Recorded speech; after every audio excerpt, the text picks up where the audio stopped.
Alors j'ai écouté ce matin avec philosophie une émission qui était consacrée par Géraldine Mühlmann à la pensée féminine. Alors je voulais savoir si cette émission serait à la hauteur de ses ambitions et à la hauteur de la philosophie.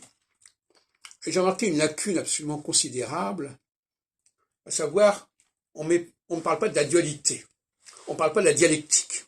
Pourtant, il me semble que ces notions-là sont également philosophiques de certaine manière. On se garde bien d'en parler, parce qu'il faut parler de l'unité. Or, la philosophie assume la dualité, elle assume aussi, à mon avis, quelque part, la cyclicité. Et la cyclicité et la dualité font bon ménage, n'est-ce pas?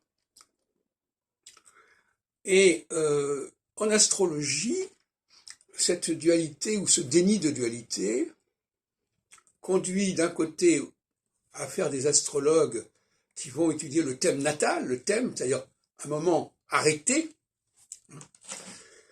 qui n'est pas du tout cyclique quelque part, même si les résultats de la cyclicité, mais enfin, il est arrêté, voilà, le thème, il y a telle planète à tel endroit, etc.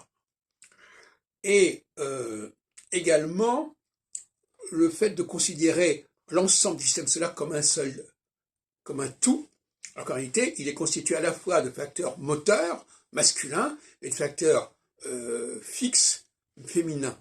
Bon. Ce sont d'ailleurs le zodiaque, quelque part.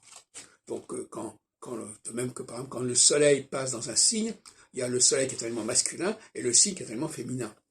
Bon, donc, on a quand même toute une carence épistémologique quand on ne travaille pas sur la dualité, et notamment en astrologie, c'est la dualité entre la planète qui bouge et l'étoile qui est fixe, qui s'appelle fixe d'ailleurs, alors que le mot planète en grec veut dire errant, donc il y a bien cette dualité. Alors on voudrait nous faire comprendre que c'est terminé, que c'était une représentation désuète, obsolète, d'une humanité dans l'enfance, comme dirait Bachelard quand il parlait du zodiaque comme le test de Rorschach de l'humanité enfant.